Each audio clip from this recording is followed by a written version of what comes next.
Hola, buenas noches. Mi nombre es Daniel Armando Conde Rubio. A continuación voy a hablarles acerca de las direcciones físicas condicionales de la materia Fundamentos de Entrenamiento Deportivo. Las capacidades físicas condicionales son aquellas que están dadas por la resistencia, la fuerza, la velocidad y la flexibilidad. En primer lugar, el concepto de la condición física viene dado por la OMS debido a que adoptó esta palabra conocida como fitness para significar bienestar tanto integral, corporal, mental y social. Este concepto toma el de las capacidades físicas condicionales, como son la fuerza, la rapidez y la resistencia, con las manifestaciones que cada una de estas tiene, y así se relaciona con las direcciones físicas, con las funcionales, bioenergéticas y los sistemas de obtención. Entre los conceptos tenemos que estas capacidades son físicas condicionales, pues están dadas por una serie de factores fundamentalmente energéticos que determinan la realización efectiva del rendimiento de la actividad neuromuscular. Entonces, la fuerza, la rapidez, la resistencia y cada una de sus manifestaciones viene dada por esa energía que va a posibilitar o a permitir la contracción muscular. Es la energía química que garantiza el movimiento conocido como adenosin-trifosfato y se encuentra muy limitada en toda célula muscular, y esta predomina de acuerdo al sistema energético y la capacidad o el tipo, el tiempo y el carácter de ejercicio que esté realizando el deportista. Para hablar acerca de las direcciones de fuerza, debemos tener en cuenta que es un componente esencial para el rendimiento de cualquier ser humano, y el desarrollo formal no debe ser olvidado en la preparación del deportista. Entonces, la fuerza la definimos como la capacidad de un músculo o un grupo muscular para vencer o soportar una resistencia en unas condiciones dadas. Además, se puede definir desde tres puntos de vista: desde el punto de vista mecánico, fisiológico y del deporte. Desde el punto de vista mecánico, es toda causa capaz de modificar el estado de reposo o de movimiento de un cuerpo. Y desde la parte fisiológica, tenemos que la fuerza se entiende como esa capacidad de producir tensión que tiene el músculo al activarse. Existen dos fuentes de fuerza en permanente relación, que son las internas y las externas. De las internas decimos que son producidas por los músculos esqueléticos, y de las externas son producidas por el peso, la resistencia, el desplazamiento, a la deformación o el movimiento de los cuerpos externos. Como resultado de estas dos interacciones de las fuerzas, surge un tercer concepto, y no menos importante, que es el de la fuerza aplicada. Esta es la acción muscular sobre las resistencias externas, que puede ser, por ejemplo, el peso del cuerpo del sujeto a cualquier otra resistencia o artefacto ajeno al mismo. Entre los principios fisiológicos tenemos que los factores de fuerza se dividen en factores biológicos y factores mecánicos.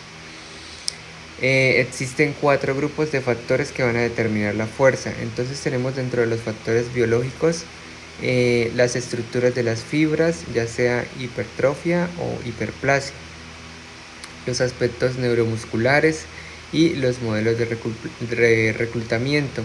También dentro de estos factores biológicos se encuentran las fuentes energéticas y el comportamiento hormonal. Ya en la parte mecánica tenemos la longitud de los músculos, la velocidad de contracción, la elasticidad, y por otro lado factores funcionales como el tipo de contracción, y además otros factores que vienen siendo los sexuales.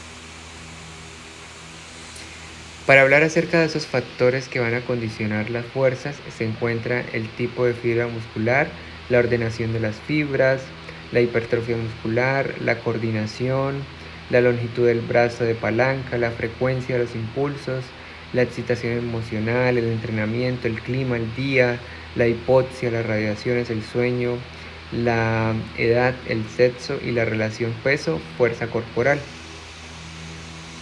Y esta fuerza se manifiesta de 3 formas diferentes en la actividad deportiva.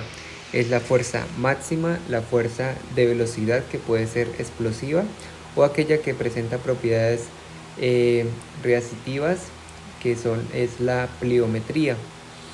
Esta clasificación pues va a depender de la función de las zonas de fuerza donde se relacionen las aceleraciones máximas y las magnitudes de esfuerzo. Hay varios tipos de fuerza, entonces tenemos la fuerza máxima, es la fuerza propiamente dicha, que es la capacidad de vencer resistencia exterior de magnitud considerable con grandes esfuerzos musculares. Estas se manifiestan en los movimientos lentos y estáticos. Otro tipo de fuerza es la fuerza velocidad, que se manifiesta en la capacidad de superar una resistencia con una alta velocidad de contracción muscular. Un ejemplo de esto son los jalones en remo, la natación, el ciclismo, el patinaje y otros juegos deportivos. Les había mencionado acerca de la pliométrica. Esta es una propiedad reactiva de choque. Se caracteriza por el aumento de la potencia del esfuerzo miométrico bajo influencia de la extensión rápida, preliminar y forzada del músculo. Entonces tenemos unos ejemplos como es el tipo de carga, un salto en el sitio. La carga baja sería canguro, carpa, saltillos laterales. La carga media son saltos con tijera, es decir, se le añade algún movimiento más, saltos sobre una elevación, por ejemplo la pata coja. De carga alta es la pata coja, y carga muy alta ya vienen siendo saltos de profundidad. Están los ejercicios de tronco y de tren superior, saltos con desplazamiento, de menos de 10 repeticiones y de más de 10 repeticiones. Otro tipo de fuerza es la fuerza resistencia, que es la capacidad del organismo para resistir la fatiga, es decir, alejarla durante el trabajo de la fuerza prolongada. Como medida de trabajo de fuerza resistencia puede utilizarse el tiempo máximo de trabajo con carga. Entonces tenemos este ejemplo que para una intensidad de 70-85% se realiza el número de 15 a 30 repeticiones con una pausa de 8 a 10 minutos y se realizan de 2 a 4 series. Esto es muy dinámico. Otro de corta duración, entonces son repeticiones de 30 a 60, es decir, aumenta el número de repeticiones, y aquí ya el descanso es entre 60 y 90 segundos. Las series son mayores, entre 3 a 6 y de 3 a 6 ejercicios.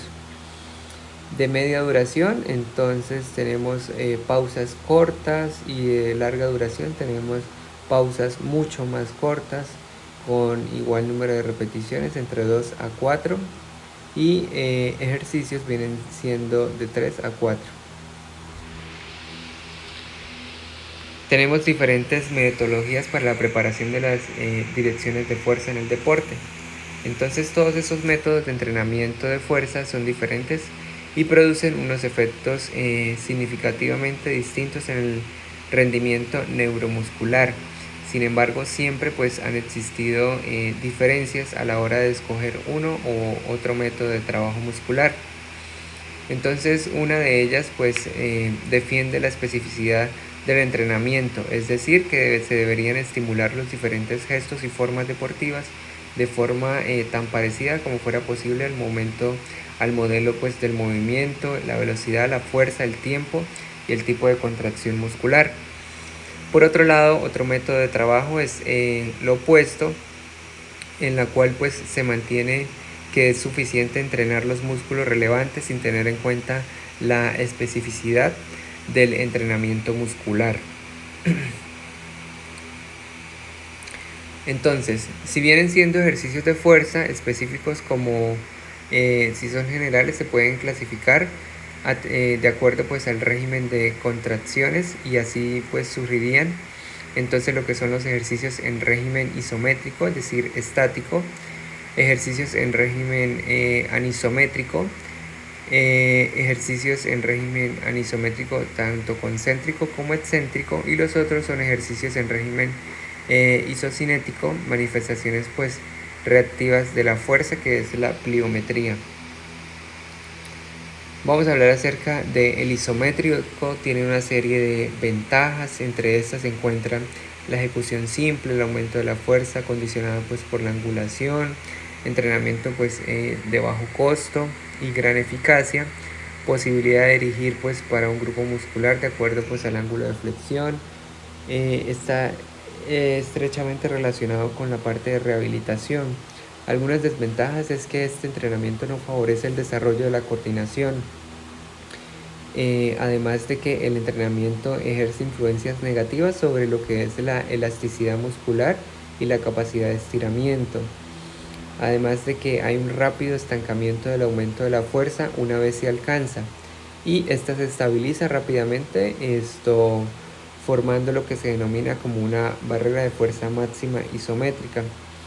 Estos son ejercicios monótonos. Este tipo de entrenamiento isométrico va a propiciar rápidamente el desarrollo de la contracción máxima, pero no la capilarización de los músculos. Ya hablando acerca de otro método, se encuentra el anisométrico. Este método se divide en función de los tipos de contracción que tenga lugar. Entonces, el método anisométrico concéntrico, basado pues en la ejecución de acciones motoras, y pues para la preparación de la fuerza generalmente la máxima orientación de la metodología está dirigida a dos sentidos, que es el trabajo de fuerza basado en el desarrollo de la coordinación inter e intramuscular, y el trabajo de fuerza se refiere pues al desarrollo muscular, estimulando lo que es la hipertrofia, que es el aumento de tamaño o el grosor muscular, basado en una degradación intensa de las estructuras proteicas al nivel de las células musculares. Otro es el método isocinético. Esta es la generación de fuerza con velocidad constante de movimiento. Estuvo muy de moda, en la década de 1960, comienzos de los años 70 en los Estados Unidos. Algunas ventajas de este método es que obliga a músculos a trabajar todo el tiempo con un esfuerzo máximo y produce pues un incremento mayor.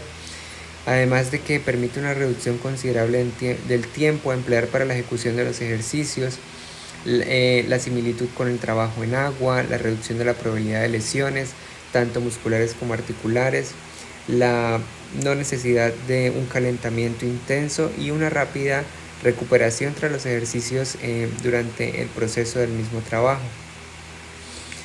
En cuanto al método pliométrico, este método se caracteriza por una combinación de los dos tipos de contracción ausotónica, es decir, el músculo sufre primero un alargamiento, una elongación, para inmediatamente después contraerse concéntricamente. Entre las ventajas que tenemos de este método es que mejora la coordinación intramuscular, la ganancia de fuerza en función de alta intensidad de cargas, pero sin aumento de la masa muscular. Un método de relevancia en todas las modalidades deportivas en las cuales pues la fuerza explosiva tiene un papel importante. Y algunas desventajas es que no es aconsejable cuando el deportista no está completamente restablecido alguna lesión en los músculos, articulaciones, ligamentos o tendones. Cuando el deportista presenta un estado crónico de sobreentrenamiento, cuando el deportista padece pie plano congénito, en algunas etapas de preparación combinada, además en la etapa de perfeccionamiento profundo de la técnica del ejercicio. Sobre todo pues esto no se usa porque se centra en la modificación de elementos delicados, en detalles de coordinación. No se puede, dice que pues una desventaja es que en vísperas de una competición pues no es recomendable, y cuando el deportista carece de una técnica racional de ejecución tampoco, y cuando el deportista no dispone de suficiente nivel de preparación física. Bueno, ahora hablando acerca de la resistencia, muchas veces se relacionan dos tipos de resistencia, que son la general y la especial. Estos dos tipos en el proceso de la preparación de los deportistas se destacan: la general por la capacidad para ejecutar de forma prolongada y efectiva un trabajo que influya positivamente sobre el proceso de formación de componentes específicos, y la especial es aquella que permite superar la fatiga al ejecutar cargas condicionadas por los requisitos de la actividad competitiva. Las direcciones de rapidez, entonces tenemos que hablar acerca de la velocidad, entendida como una característica propia de las posibilidades motrices del hombre y tiene un nivel predeterminado genéticamente. Entonces hablamos de rapidez o velocidad. Para hacer una aproximación acerca de estos conceptos, algunos autores plantean que desde el punto de vista de la física, La velocidad implica la rapidez con la que un cuerpo hace un desplazamiento. Entonces depende por lo tanto de dos variables, del espacio recorrido y del tiempo en que tarda en realizarlo. Entonces aquí tenemos que para un ejercicio deportivo se ven implicados varios factores, como la rapidez del movimiento, la coordinación de cada uno de los movimientos, la resistencia, la fuerza, la rapidez y las condiciones externas.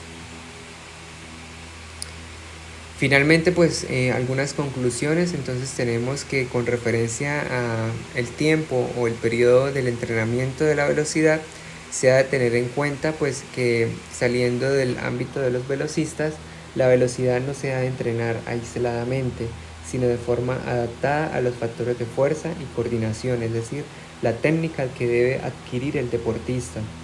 Además de que los ejercicios de velocidad deben ejecutarse a intensidades máximas o al menos submáximas siempre que la técnica esté consolidada. Y finalmente que el entrenamiento de la velocidad hace que el sistema pues hormonal, lo que son la adrenalina, noradrenalina, trabaje a un nivel muy elevado, ya que para las cargas se requiere constantemente una mayor actividad del sistema nervioso central, y ello prohíbe los volúmenes altos dentro de una sesión de entrenamiento y exige los tiempos correspondientes de un descanso. Muchas gracias.